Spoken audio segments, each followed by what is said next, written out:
we saw the young lads in Dubai, what they did. Well, joining us to look at developments in sports in the country as a Minister for Sports, Abdullahi. Good morning and thanks for joining us. Good morning. Thank you very much. It's my pleasure to be here. Well, I know a lot of big smiles on your face because you're having it all rosy. And let's start off with football, because we'll have to look at other kinds of sports when we talk about sports, specifically the Africa Cup of Nations.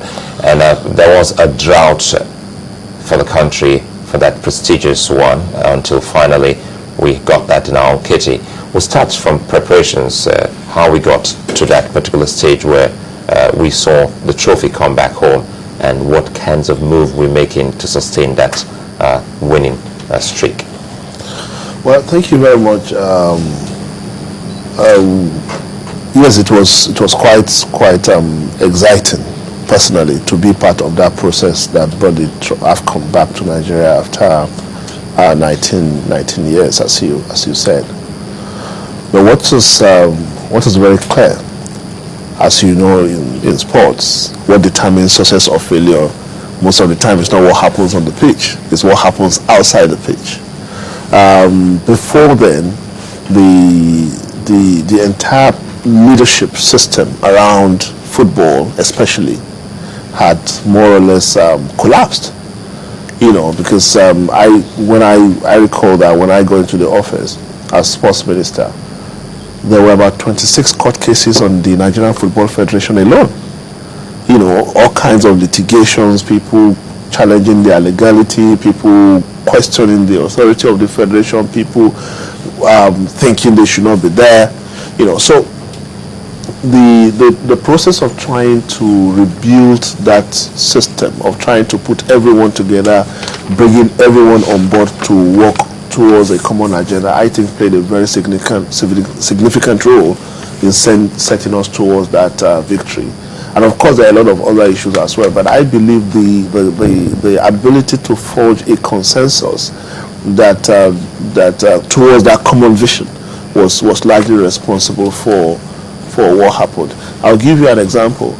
How many Nigerians, for example, will recall that there was a time we went for an international football competition and the federation did not remember to pack the kits, and they had to put scissors to the long pants to create the jersey for the players.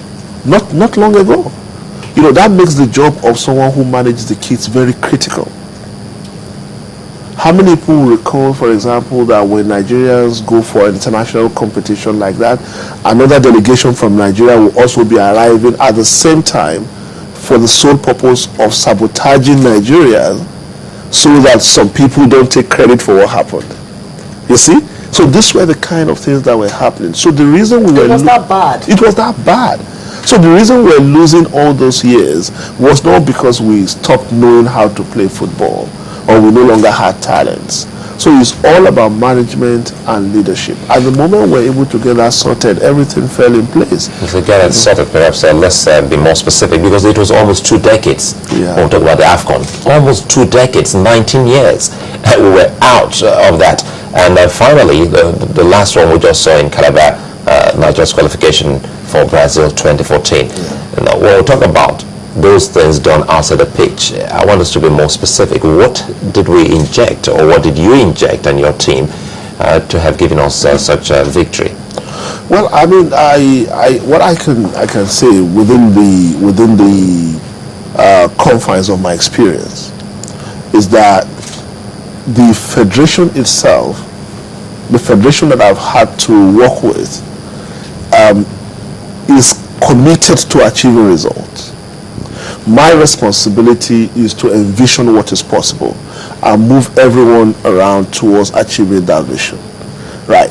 And the ability to minimize conflicts and friction, it plays a very huge role. If there's a friction even among the players, that could affect the outcome of the game. When the coaches are not talking to one another and not on the same page, that will affect the outcome of the game. If the federation is not supporting the management, the coaches, that could affect the outcome of the game. The National Sports Commission that I arrived in was working opposite of the Nigerian Football Federation.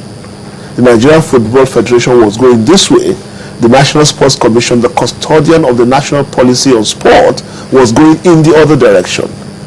The leadership of the NSC was not literally speaking in talking terms with the leadership of the federation.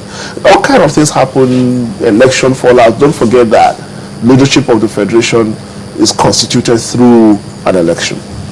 And wherever you find an election, wherever you find an electoral process, there will be friction, there will be interests. Now, the inability of the leadership of the commission to rise above the electoral differences, you know, as it were, sucked them into the crisis. They became, so when the party they are not supporting at different levels or at different times, you know, now win the election, then they naturally become the enemy, right? So they will leave the federation to survive by themselves. Then the federation also suspect every move they make. They don't trust them. If I may come in here, the issues of friction, besides, you talked about election, wherever there's election, you've definitely found issues of friction. But other things that cause friction have to do with finances. Yeah. For instance, I know that sports demands a lot of finances, all sorts of sports. But in this case now, how has it been with financing for the sports in Nigeria? Well, financing is always a very big issue, and I don't know of any government in the world that can fund sports enough, like you've rightly said, because the entire sports economy itself has to depend on so many other economic activities.